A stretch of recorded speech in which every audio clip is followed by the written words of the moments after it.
Nah itu jadi semacam hiburan bagi Rasulullah nggih. Kemudian setelah itu beliau balik ke Mekah, dan pada suatu malam ketika beliau bermalam di Ummi Hani itu di sekitaran Makkah itu, kemudian beliau didatangin oleh malaikat Jibril. Terus kemudian memberitahu bahwasanya akan diajak begini ya. Dan pertama kali itu adalah Nawabu. Jadi dada beliau itu dibelah, dadanya dibelah, kemudian dicuci oleh malaikat Jibril dengan air Zam-Zam. Jadi pembelahan dada, penyucian hati ini oleh Rasulullah sudah dialami 2 kali. Yang pertama adalah sewaktu masih dalam susuan Halimatus Sa'diyah yang waktu itu masih kecil nggih. Terus kemudian yang kedua adalah ketika beliau sepulang dari Taif itu sebelum berangkat ke Isra Mi'raj. Di situ Nabi Muhammad ya disucikan hatinya. Alhamdulillah namadu wa nasta'inu bi umuri dunya wa din. Allahumma shalli wa barik ala sayyidina Muhammad wa ala alihi wa sallim. Allahumma israh li sadri wa yassir li amri wa hlul 'uqdatam min lisani yafqahu qawli wa ba'd. Pripun pawartosipun Ibu-ibu? Alhamdulillah sami sehat. Berapa hari lagi kita menjelang Ramadan ya, Bu nggih? Persiapannya sehat, jasadnya, sehat jiwanya, disiapkan segala sesuatunya terkait untuk ibadah Ramadan nanti bisa maksimal nggih. Insyaallah hari ini saya akan mencoba mentadaburi surat yang terkait dengan kejadian yang sepekan lalu. Napa niku Bu? Isra Mi'raj. Isra Mi'raj, tapi ini kalau Isra Mi'raj itu kan ada 2 kejadian. Ada Isra itu dari Mekah ke Baitul Maqdis. Kalau Mi'raj dari Baitul Maqdis ke Sidratul Muntaha. Tapi ini nanti saya ngambilnya dari surat Al-Isra ayat 1 nggih Bu nggih. Ingkang kagungan ngasto HP yang di HP-nya ada ini bisa dibuka surat Al-Isra ayat 1. Saderengipun monggo dipun milih kanthi waosan basmalah. Bismillahirrahmanirrahim. Sampun kepanggih Bu surat Al-Isra? Nggih, sinten ingkang badhe maos? A'udzu billahi minasyaitonir rajim. Bismillahirrahmanirrahim. Subhanalladzi asra bi 'abdihi lailan minal masjidil haram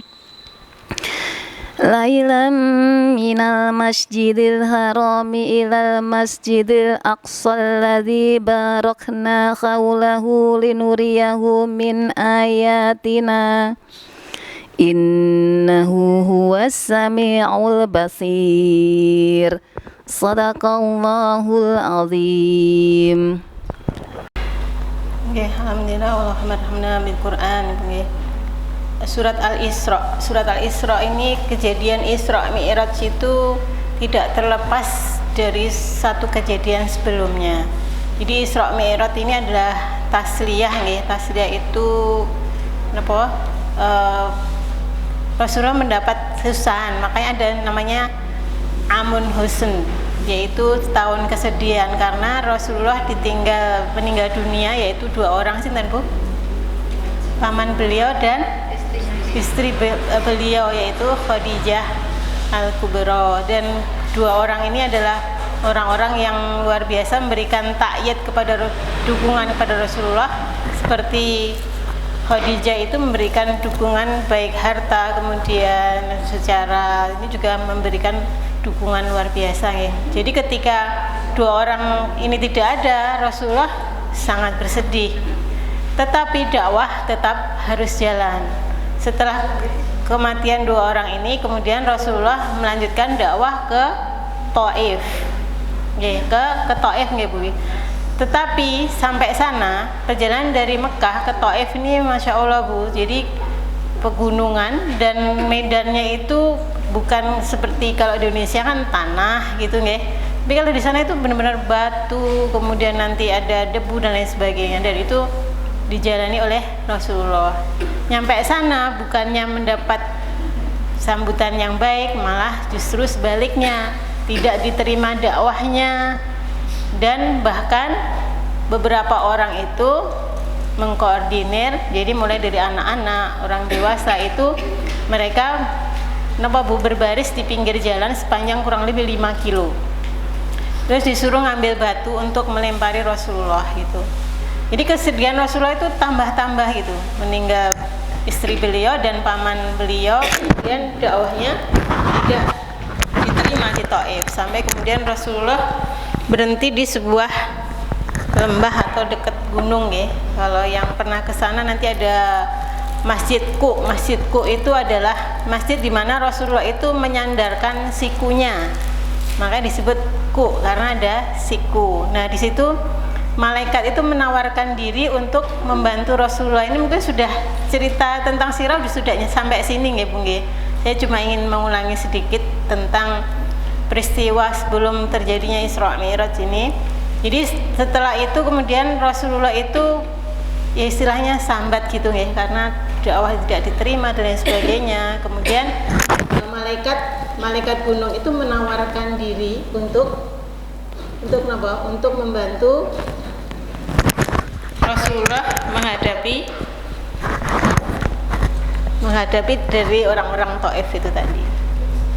Terus kemudian kata malaikat, aku bisa untuk membalikkan gunung ini kemudian menjatuhkan ke penghuni Taif itu. Tetapi Rasulullah adalah orang yang sangat rahim. Kemudian beliau mengatakan, saya masih berharap dari ajiyal mereka, dari keturunan mereka ada yang masuk Islam gitu nggih.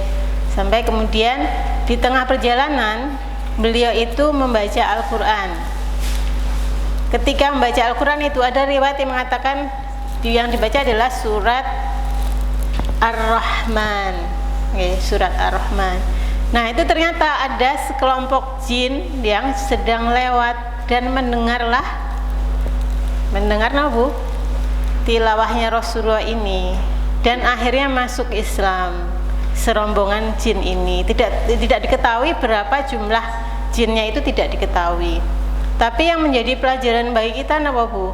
Bahwasannya ketika Rasulullah mendapat tasliyah, mendapat hiburan dari Allah dengan masuk Islamnya serombongan jin ini, menunjukkan bahwasanya ini loh dakwahmu itu. Jadi kalau misalnya kita disuruh ya untuk kamu berdakwah di sana, terus ternyata daerah itu tuh tidak ada yang menerima, malah menyiksa kita, itu kan bagi kita ini yang salah apa ya? Apa salah saya, metodenya yang salah, atau perilaku saya yang salah, atau yang saya sampaikan itu salah gitu, sehingga orang-orang itu tidak mau menerima gitu.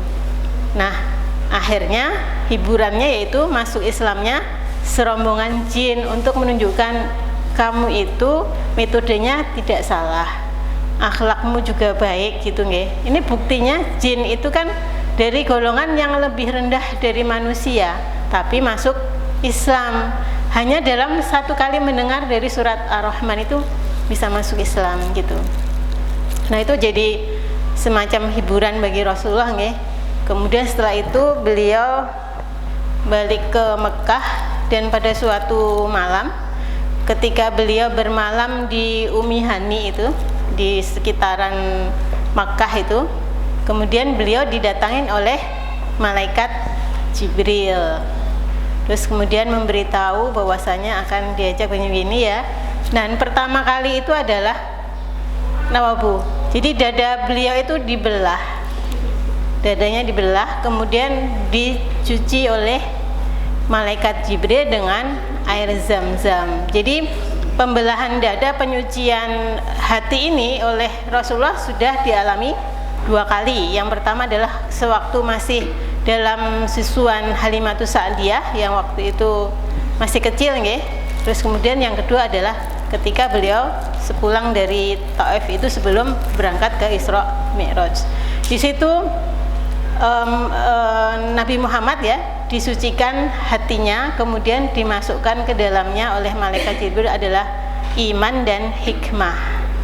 Jadi entah bagaimana caranya, pokoknya oleh malaikat Jibril itu dimasukkan iman dan hikmah ke dalam hati Rasulullah. Betul Ibu. Setelah itu disiapkan satu kendaraan. Namanya kendaraannya apa Bu? Buraq. Buraq itu sebenarnya dari segi kata adalah barkun, yaitu kilat saking cepatnya. Jadi langkah kakinya, satu langkah itu ibaratnya sepanjang mata memandang. Jadi kalau misalnya kita di padang pasir nggak ada apa-apa, lah sepanjang itulah satu langkah kaki dari buraq. Buraq itu diriwayatkan adalah satu ekor antara keledai dan bigol. Bigol itu adalah perkawinan, bukan pernikahan, perkawinan antara kuda dengan keledai, lahirlah bigol.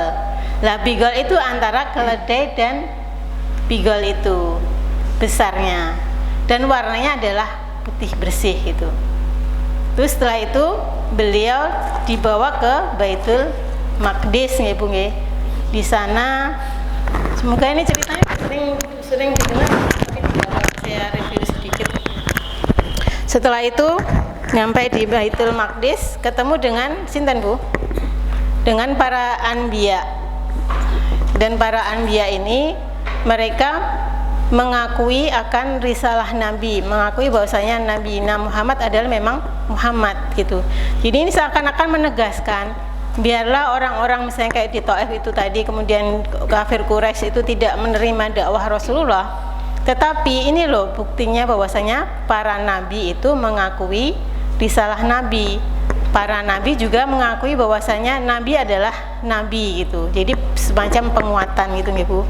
Setelah itu di situ beliau disuruh untuk mengimami para nabi di situ. Jadi dari seluruh nabi yang ada, Nabi Muhammad yang disuruh menjadi imam. Ini untuk menguatkan bahwasanya Nabi Muhammad SAW adalah imamnya atau pemimpinnya dari para nabi.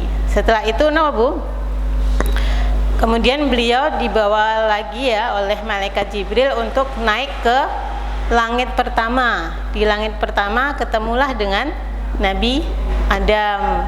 Kemudian masuk ke langit kedua, ketiga, keempat, kemudian kelima ketemu Nabi Musa.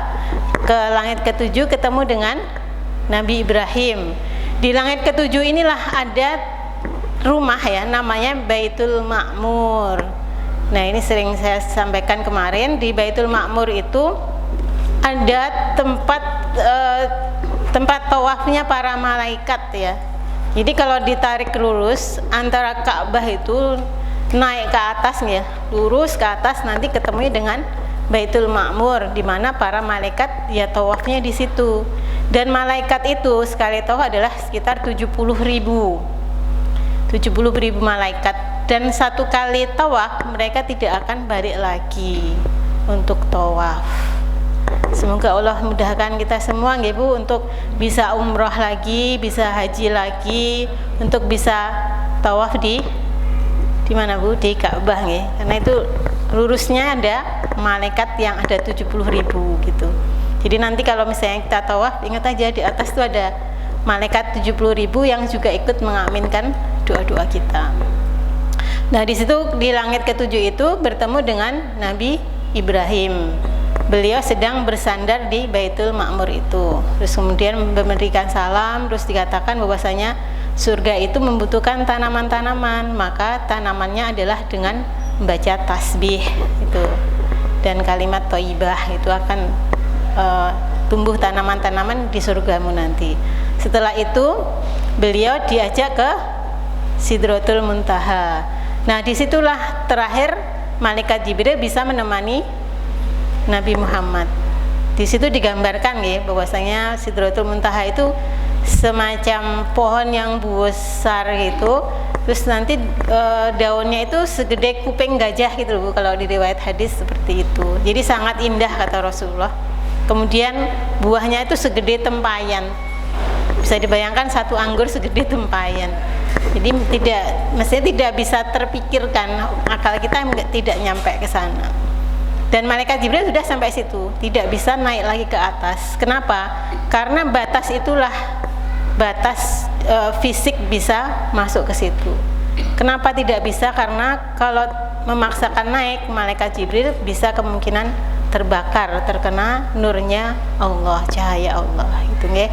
Setelah itu beliau naik ke atas, terus menerima perintah untuk sholat, yaitu pertamanya 50 kali nggih Bu, sampai kemudian beliau turun ke langit kemana Bu tadi? Langit ke-6 ketemu dengan Nabi Musa. Nabi Musa alaihissalam.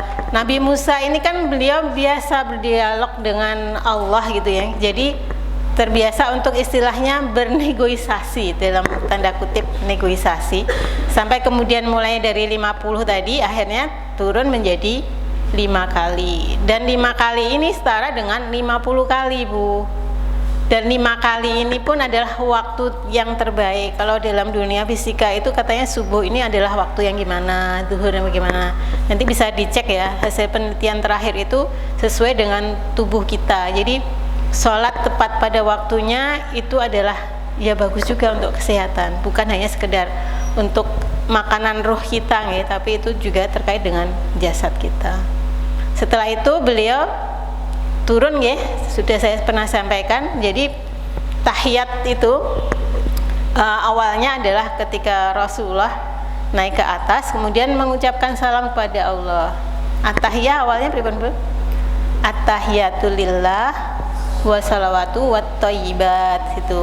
Kemudian itu tahiyat Nabi Muhammad kepada Allah, dijawablah oleh Allah dengan yang kalimat berikutnya. Nah Bu, Assalamu alayka ayuhan nabiyyu warahmatullahi wabarakatuh. Setelah itu kan cuma kepada Nabi nggih nih Ibu. Kemudian oleh Rasulullah dijawab dengan Assalamu alaina wa ala ibadinas sholihin. Jadi seluruh seluruh hamba-hamba yang soleh, bukan cuma untuk Nabi Muhammad gitu. Setelah itu seluruh penduduk langit itu mendengar, langsung pada riuh gitu Bu. Ya Masya Allah, kita disebut-sebut namanya oleh Rasulullah gitu. Jadi penduduk langit itu ketika Rasulullah naik ke atas, mereka itu sangat bergembira, karena ada satu riwayat ya bahwasanya seindah-indah surga itu lebih indah adanya Rasulullah gitu. Jadi keindahan surga itu dikalahkan oleh adanya Rasulullah Muhammad SAW gitu Bung. Setelah itu beliau memberikan salam itu, terus kemudian diikuti dengan jawaban dari malaikat gitu ya. Kemudian jawabannya apa? Asyhadu alla ilaha illallah itu terakhir. Kemudian pas beliau turun ketemu dengan Nabi Ibrahim. Nah, Nabi Ibrahim itu menitipkan salam untuk kita umat Muhammad. Kemudian maka belakangnya ada sholawat Ibrahimiyah. Jadi itu karena Nabi Ibrahim satu-satunya Nabi yang memberikan salam untuk kita. Maka ketika kita sholat pun juga menyampaikan salam untuk Nabi Ibrahim. Gitu. Jadi ceritanya ada tahiyat itu seperti itu. Nah, yang perlu kita garis bawahi adalah ini kan kondisinya Rasulullah sedang bersedih nggih. Terus kemudian diajak dalam tanda kutip jalan-jalan oleh malaikat Jibril. Terus ini loh kamu, dakwahmu itu diterima oleh para anbiya sholihin itu. Terus kemudian naik ke atas ketemu dengan para malaikat. Ibu-ibu tahu tidak? Jadi ketebalan satu langit itu dalam surat An-Najm kalau tidak salah itu tebalnya itu kurang lebih 5.000 tahun. Jadi misalnya satu langit, satu lapis langit, lapis satu ya, itu jaraknya adalah 5.000 tahun. Padahal ada 7 langit, berarti 5.000 kali 7 sama dengan 3.500. Nah, antara bumi sampai ke arsy itu ada 50.000 tahun perjalanan. Itu kita nggak kebayang ya Bu ya, Masya Allah seberapa besarnya gitu ciptaan Allah, alam semesta ini gitu. Jadi kita itu kayak nggak ada apa-apanya gitu dengan seluruh alam semesta itu. Nah, ketika Mi'raj itu kemudian Rasulullah diriwayatkan melihat ya di Sidratul Muntaha itu ada namanya Jannatul Ma'wa, surga Ma'wa itu ada di situ, Bu. Nah, kemudian nanti Rasulullah melihat ada umatnya yang disiksa, ada yang orang meninggalkan sholat, ada yang riba, itu dilihatkan di situ. Niki lanjut ke ayat 1 nggih, Bu. Tadi permulaan dari Isra Mi'raj tadi. Terus ketika beliau pulang ya, nyampe di Mekah kembali, kira-kira secara logika itu bagi kaum Quraisy menjadi penguat atau menjadi bahan, wah ini bahan untuk semakin supaya Muhammad itu bisa meninggalkan dakwahnya gitu ya. Kalau bagi mereka kan mikirnya mana mungkin, karena perjalanan dari Mekah ke Baitul Maqdis itu rata-rata ditempuh 30 sampai 40 hari gitu. Nah, ini Muhammad itu kalau disebut di sini kan lailan. Lailan itu artinya sebagian malam. Kalau satu malam penuh itu kan berarti dari maghrib sampai menjelang subuh, itu kita nyebutnya lailatan, satu malam penuh. Tapi di ayat ini disebutnya lailan. Nanti kita bahas nih, Bu. Lailan itu artinya enggak seluruh malam, cuma beberapanya itu tidak diketahui. Kalau dalam riwayat itu ketika Rasulullah balik lagi ke Mekah, ke rumah Ummi Hani, itu tempat tidurnya masih hangat gitu loh, Bu. Jadi kalau hilangnya hangat tuh kira-kira berapa jam atau 2,5 jam atau bagaimana ya, itu pokoknya yang tidak terpikirkan bagaimana ceritanya itu, karena memang benar-benar kuasa Allah itu untuk memperjalankan Rasulullah itu. Nyampe di Mekah, kemudian beliau langsung, sebenarnya pada awalnya Ummi Hani itu melarang, jangan diceritakan, nanti kamu semakin akan dibully lah ibaratnya gitu kalau anak-anak sekarang bilang. Terus akhirnya tetap beliau ingin menyampaikan karena ini adalah amanah dakwah gitu nggih. Setelah itu beliau sampaikan dan kemudian dia diketawain oleh kaum Quraisy sampai kemudian datang sinten, Bu? Abu Bakar. Kemudian ini loh sahabatmu, menganda-nganda gitu. Apa mungkin dia dari Baitul Maqdis tadi malam dan sekarang sudah nyampe di sini gitu. Terus kemudian Abu Bakar mengatakan apa, Abu? Apakah benar Rasulullah mengatakan seperti itu gitu. Kalau benar aku mengimaninya gitu. Wong sesuatu yang tidak apa itu saja saya imani, apalagi ini apa yang beliau lakukan gitu. Akhirnya beliau mendapat gelar yaitu As-Siddiq gitu. Nah, itulah setelah itu kaum Quraisy itu kayak tidak terima gitu. Nah, kalau misalnya beneran kamu itu ke Baitul Maqdis, ciri-ciri Baitul Maqdis itu seperti apa gitu. Akhirnya berapa jumlah pintunya, apa ciri-cirinya gitu. Nah, ketika Rasulullah itu perjalanan dari Baitul Maqdis ke Mekah itu ketemu dengan beberapa orang ya di perjalanan itu kan ada yang kudanya minum di mana gitu, terus ada yang untanya lari, terus ada orang yang pakai baju ini, itu diceritakan semuanya sampai kemudian orang mengetahui, oh iya benar, Muhammad ini benar-benar dari Baitul Maqdis. Buktinya dia tahu kalau bahwasanya ada rombongan yang untanya itu minumnya di mana, ada yang hilang, ada yang kakinya sakit, terus ada yang pakai baju begini. Itu benar-benar persis seperti yang digambarkan oleh Rasulullah SAW. Itu dari Isra Mi'raj ya, Bu ya. Kita ke ayat 1 dari Al-Isra ya. Diawali dengan subhanalladzi. Subhanalladzi adalah kalimat tasbih nggih, Bu nggih. Tetapi di sini Allah menggunakan kata subhana. Subhana ini adalah kata benda, bukan artinya bertasbihlah atau bertasbih itu bukan, tapi bentuk tasbih.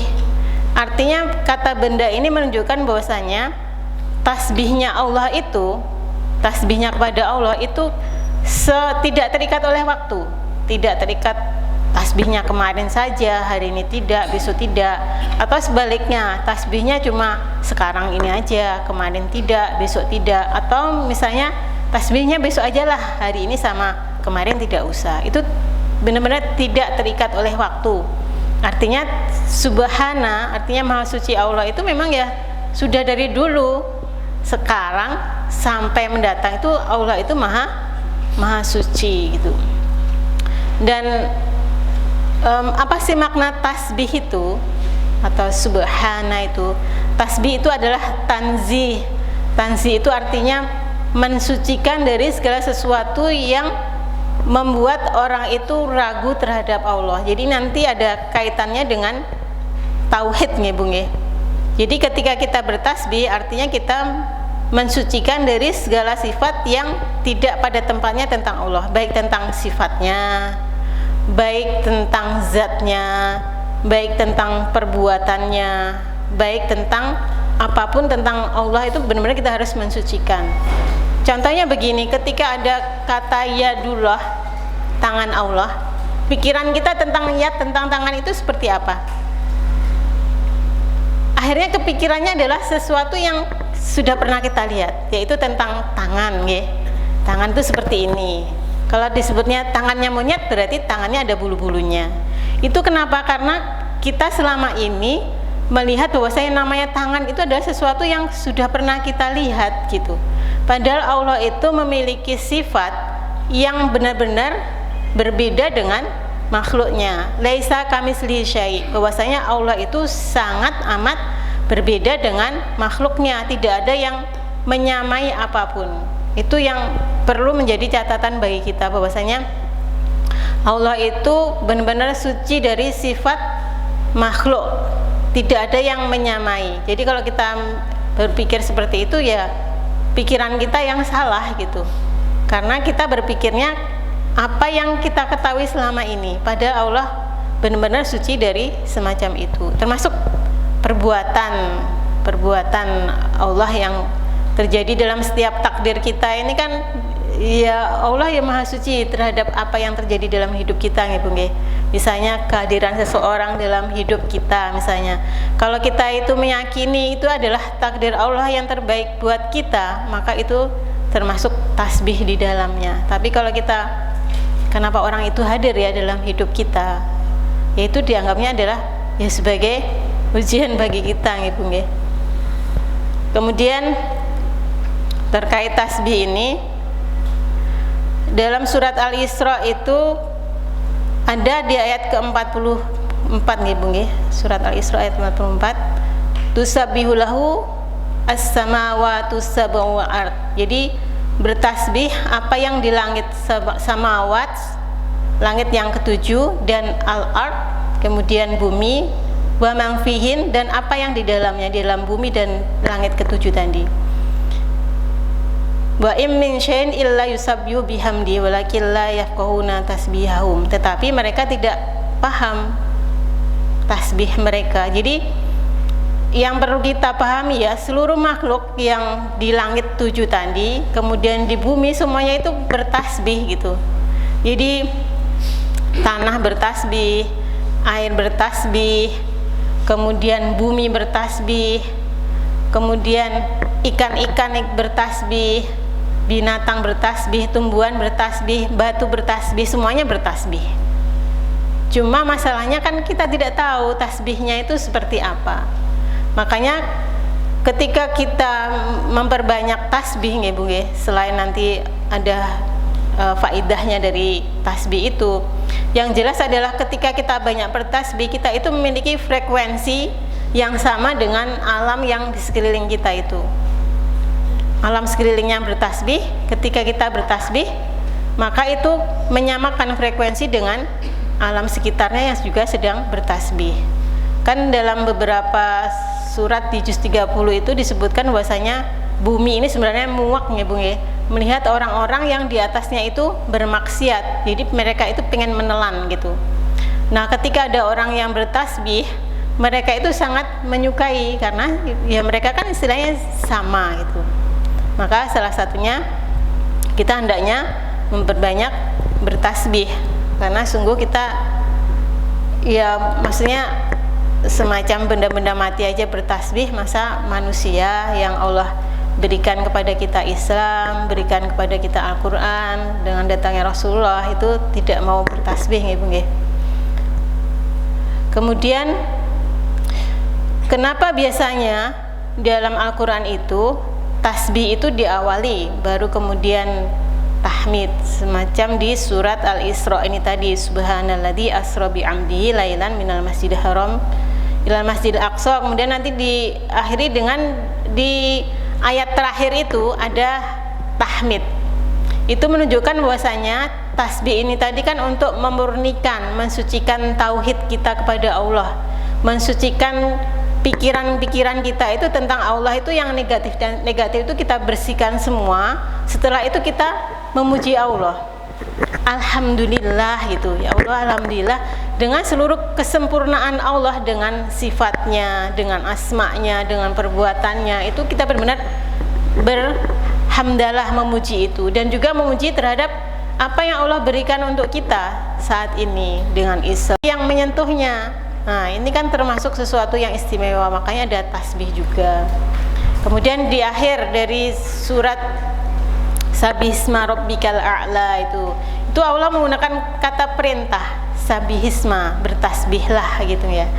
Nah, itu kan juga menunjukkan bahwasanya kita juga harus memperbanyak tasbih. Itu dari kata subhana tadi Bung ya, bahwasanya penggunaan kata subhana tadi menggunakan kata benda, artinya bahwasanya tasbih kita kepada Allah atau Allah itu memang suci dari sejak dulu, sekarang, ataupun yang akan datang. Demikian juga dengan kita, harusnya tasbih kita itu adalah ya meliputi seluruh dimensi waktu kita, tidak terikat dengan waktu, boleh kemarin, hari ini, besok, kita hendaknya selalu bertasbih. Kemudian alladzi asra. Nah, asra ini dalam bahasa Arab itu penggunaan perjalanan itu digunakan beberapa hal ya, termasuk dhahaba, masya. Masya itu jadi tamasya, itu dalam bahasa Indonesia yang Ibu G. Tapi Allah di sini menggunakan kata asra. Asra itu adalah perjalanan yang biasanya dilakukan di malam hari. Jadi kalau kita menyebutkan nanti malam saya mau pergi gitu ya, maka biasanya atau kemarin malam saya pergi bersama anak-anak gitu ya, Mas. Biasanya kita mengucapkan asro gitu. Jadi penggunaan kata perjalanan yang dilakukan di malam hari. Jadi orang Arab itu ma'ruf kalau penggunaan asro itu berarti perjalanan yang dilakukan di malam hari. Kemudian bi abdihi. Nah, yang istimewa adalah bi abdihi ini kan artinya hambanya. Kenapa Allah tidak menggunakan misalnya bi Muhammad, bi Nabi, bi Rasul, tetapi menggunakan kata abdihi, hambanya? Sebenarnya kalau kita pikir-pikir nggih Bu nggih, apa sih sebutan yang paling istimewa? Kalau misalnya kita disebut orang, pengen dipanggil orang dengan panggilan terbaik kita itu apa? Kan ada orang julukannya si gendut, si kacamata, atau si inilah, atau si profesor, atau si dokter, atau si lain-lain. Coba kita pikirkan, ternyata panggilan yang paling istimewa itu adalah sebagai seorang hamba. Jadi kita itu diakui oleh hamba oleh Allah, itu berarti kita diterima Bu, menjadi seorang hamba. Dan kata abad ini menunjukkan bahwasanya biasanya kalau dalam Al-Quran ada kata abad, ada kata abdun, itu berarti sesuatu yang sangat istimewa. Nanti beberapa surat misalnya ketika Nabi Nuh itu berhasil melakukan sesuatu, itu biasanya dihubungkan dengan kata abad, dengan kata hamba. Termasuk di sini Rasulullah bi abdihi penggunaan. Itu yang pertama. Yang kedua, kata abad di sini selain sebagai panggilan yang paling istimewa adalah kata abad ini menunjukkan bahwasanya Rasulullah itu ya seorang hamba gitu, bukan Tuhan. Sebagaimanapun kita memuji Rasulullah, memuja Rasulullah, tetap beliau adalah hamba gitu. Itu kenapa penggunaan abad di sini. Kemudian yang selanjutnya ada kata lailan. Lailan tadi saya sudah sampaikan, di sini penggunaan lailan nggih Bu nggih. Bukan lailun atau lailin misalnya ya. Karena lail di sini menunjukkan malamnya itu cuma sebentar gitu. Kalau menyebutnya penuh dari maghrib sampai menjelang subuh, tadi sudah saya sampaikan lailatan nggih. Tetapi yang aneh Bu nggih, tadi kan asro itu sudah menunjukkan perjalanan yang dilakukan di malam hari gitu. Kenapa di sini Allah menggunakan lailan lagi gitu? Nah, ini menunjukkan bahwasanya perjalanan itu tuh benar-benar dilakukan di malam hari, tetapi malamnya itu tidak penuh gitu, cuma beberapa saat saja. Nah, terus tadi penggunaan kata asro tadi, asro itu tadi kan perjalanan, tapi ini adalah Allah yang memperjalankan. Jadi Allah yang memperjalankan, bukan dijalankan. Jadi maksudnya gini, Nabi Muhammad itu bukan menjalankan, tapi dijalankan. Beda nggak Bu ya, menjalankan dan dijalankan. Itu kenapa Allah menggunakan kata asro, dijalankan, bukan menjalankan tadi ya. Ternyata ada kaitannya. Jadi ketika menggunakan dijalankan, itu artinya bahwasanya Rasulullah itu ya cuma sekedar dijalankan gitu loh. Bukan ingin menjalankan itu sendiri. Artinya ini juga untuk mematahkan dari orang-orang kafir Quraisy yang mengatakan, beneran kamu berangkat ke sana, sudah balik ke sini. Nah, ibarat katakan, loh, saya kan cuma dijalankan, bukan aku kok yang ini, aku hanya sekedar dijalankan gitu. Kalau mau protes ya protes saja sama Allah gitu loh. Ibaratnya penggunaan kata dijalankan itu semacam itu. Dan itu menunjukkan bahwasanya benar-benar Allah itu pengen memberikan tasliyah, pengen memberikan hiburan kepada Rasulullah dengan banyaknya kejadian-kejadian yang dakwahnya tidak diterima itu. Kemudian minal Masjidil Haram, dari Masjidil Haram. Kenapa digunakan Al-Haram di sini, Bu? Jadi apa bedanya Masjidil Haram yang kita ketahui ya di Mekah itu dengan masjid-masjid yang selain di Masjid Haram? Kelebihannya apa? Selain pasti pahalanya berapa kali Bu kalau sholat di sana? 1 rakaat sama dengan di tempat lain. Kalau di Masjidil Haram kita sholat di situ 100.000 kali. Ada beberapa pendapat nih, kalau maksudnya Masjidil Haram itu adalah daerah haram. Jadi bukan hanya di dalam masjidnya. Jadi di lingkungan haram itu kita sholat di dalamnya. Tidak harus di Masjidil Haram ya, tapi itu jangan jadi patokan nanti kalau misalnya kita ke sana terus nggak pergi ke masjid. Cuma gini Bu, ketika misalnya kita sholat gini Bu, kalau yang bapak-bapak kan saf yang paling depan adalah yang terbaik, baru nanti yang belakangnya ngoten nggih. Sama dengan itu, kalau kita ke Masjidil Haram, ketika kita masuk ke masjid di lingkungan matof itu tempat kita tawaf, itu tentu pahalanya yang paling tinggi dibandingkan misalnya di pelataran atau mungkin di hotel. Di hotel itu kan kita juga dapat pahala 100.000 kali asal masih di lingkungan haram gitu. Kecuali kalau di Masjid Nabawi memang pahala 1.000 kali ya di dalam masjid aja. Di hotel tidak terima.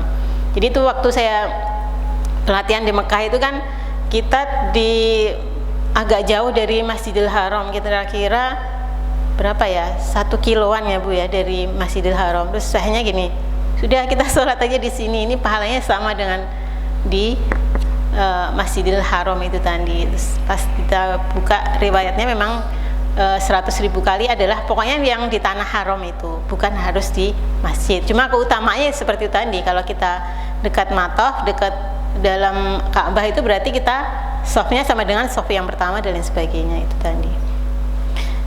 Terus kemudian Al-Haram.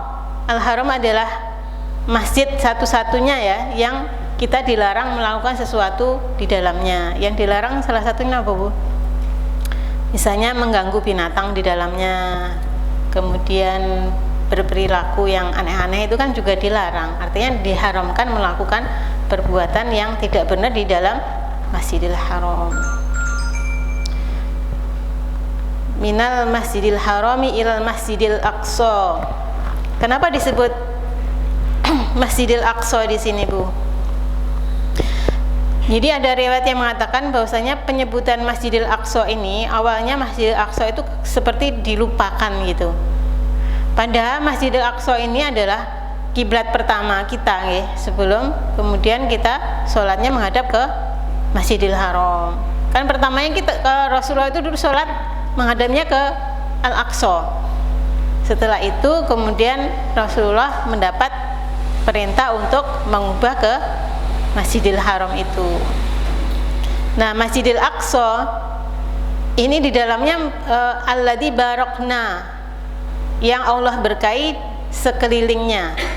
Jadi yang diberkahi itu bukan hanya Masjidil Aqsa, tetapi juga sekelilingnya.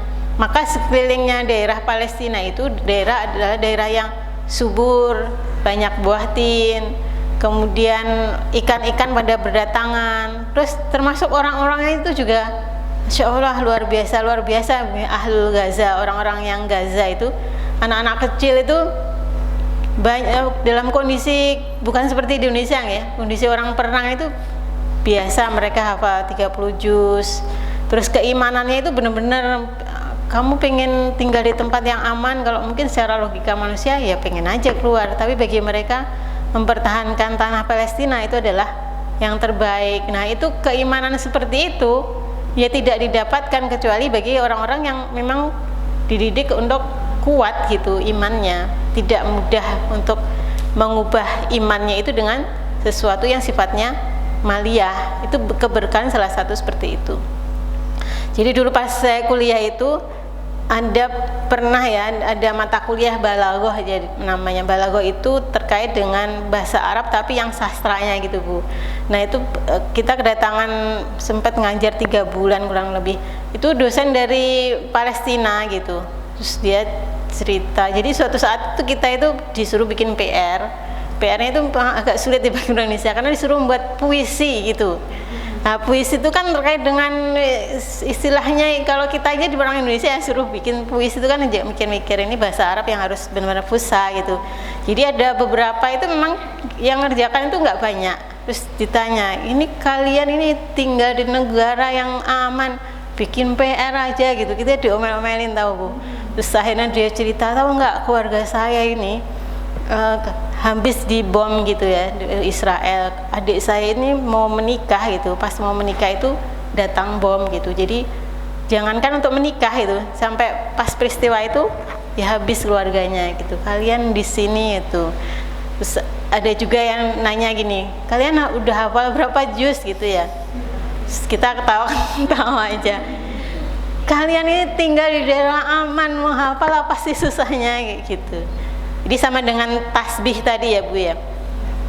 Orang bertasbih itu sebenarnya kan bukan karena pakai fisik.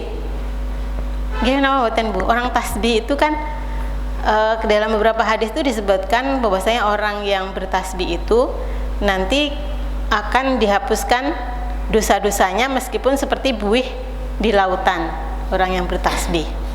Terus kemudian siapa yang baca tahmid juga maka akan diampuni dosanya, kayak gitu. Cuma permasalahannya adalah kita itu tasbih itu berat apa ringan gitu. Kalau berat sebabnya kenapa? Apakah tasbih itu membutuhkan tenaga sampai kita harus misalnya ngangkat 30 kilo sepanjang 30 kilo juga misalnya sehingga kita keringetan misalnya? Kan tidak. Jadi tasbih itu kan ringan di lidah, tetapi akan berat di timbangan kata Rasulullah ya. Tetapi yang sebenarnya yang membuat kita bertasbih itu bukan karena fisiknya, tetapi karena kekuatan hati, karena kekuatan iman gitu. Jadi berbanding sama kalau iman kita kuat, berarti tasbih kita semakin banyak. Kalau iman kita kuat, maka tasbih kita juga kuat gitu. Jadi mungkin kita perlu ngeraba-ngeraba nih iman kita itu sebenarnya seperti apa gitu, sehingga naudzubillah misalnya Allah membuat susah hati kita untuk kemudian bertasbih gitu. Jadi iman kita itu ya semacam itu juga ngoten nggih. Itu kalau riwayat yang mengatakan seperti itu. Sama dengan mungkin yang sudah pernah saya cerita, jadi ada ustadz itu yang belajar di Mesir itu. Kalau di Mesir itu kan biasa, jadi satu kali sholat tarawih itu sama dengan di Temboro itu loh Bu, 30 juz nih. Nah itu ada seorang saya itu mungkin usianya udah 70-80 tahun gitu. Nah yang ustadz ini masih muda, namanya juga anak kuliahan gitu nggih. Nah itu pas udah mulai pertengahan tuh sudah kesel itulah ibaratnya.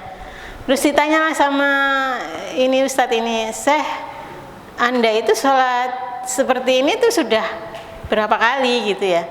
Loh, saya sudah bertahun-tahun seperti ini sholatnya, sholat 30 juz dalam satu malam gitu. Terus tapi kenapa saya masih muda tapi nggak kuat itu? Iya, kamu sholatnya karena menggunakan kekuatan fisik gitu. Saya sholatnya menggunakan iman gitu, Bung.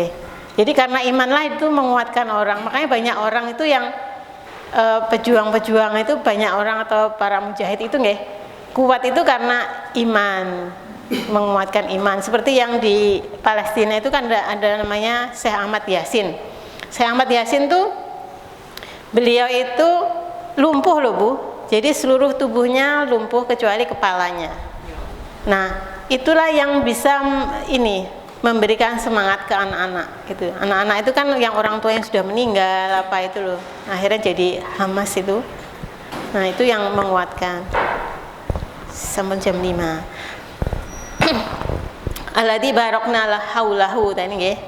Dinuriyahu min ayatina. Untuk apa sih Allah perjalankan dari Masjidil Haram sampai kemudian ke Sidratul Muntaha tadi adalah dinuriyahu min ayatina, untuk diperlihatkan kepadamu dari ayat-ayat kami gitu. Innahu was-sami'ul basir. Nah, hunya ini ada beberapa mufassir yang menyebutkan hunya ini adalah kembali kepada Allah. Maksudnya adalah Allah itu adalah Maha Sami', Maha mendengar. Tapi kita tidak boleh memikirkan ya, Bu. Oh, kalau Sami' Maha mendengar berarti telinga Allah seperti yang kita pikirkan. Itu benar-benar kita harus mensucikan dari segala pikiran kita yang seperti itu gitu. Karena Allah benar-benar jauh dari sifatnya seperti itu. Kemudian Sami'ul Basir, bahwasanya Allah Maha mendengar dan Maha melihat. Tapi ada juga yang mengatakan hunya ini kembalinya kepada Rasulullah. Maksudnya apa? Bahwasanya Allah itu memberikan kepada Rasulullah itu Sami, mampu mendengar dan mampu melihat. Maksudnya gimana? Yaitu ketika Rasulullah tadi loh, Mi'raj itu tadi, kan setelah Sidratul Muntaha naik lagi ke namanya Mustawa. Mustawa itu di situ ada pena, Bu. Jadi suara pena tentang takdir itu dituliskan di situ, dan tidak ada makhluk siapapun yang bisa nyampe di sana, hatta sampai malaikat Jibril. Nah, itu jadi selama ini makhluk yang bisa nyampe sana ya cuma Rasulullah Muhammad SAW. Makanya disebut Sami'ul Basir. Allah itu memberikan kepada Rasulullah itu untuk bisa melihat, mendengar, dengan diperlihatkan sesuatu yang tidak pernah dilihat oleh manusia, termasuk kayak di-spill siksaan di neraka seperti apa, harus di surga seperti apa. Itu maka terbuka dengan Sami'ul Basir. Itu mungkin yang bisa saya sampaikan terkait sedikit guys dari surat Al-Isra ayat 1. Bahwasanya yang hikmah yang bisa kita ambil yang pertama adalah tasbih itu ya. Itu ringan gitu di lidah, tetapi di timbangan sangat berat. Mengucapkannya bukan fisik yang menggerakkan, tetapi hati, iman. Semakin kuat iman kita, berarti tasbih kita juga semakin banyak. Kalau keyakinan kita, iman kita, hati kita itu menganggapnya remeh, akhirnya tasbih kita juga semakin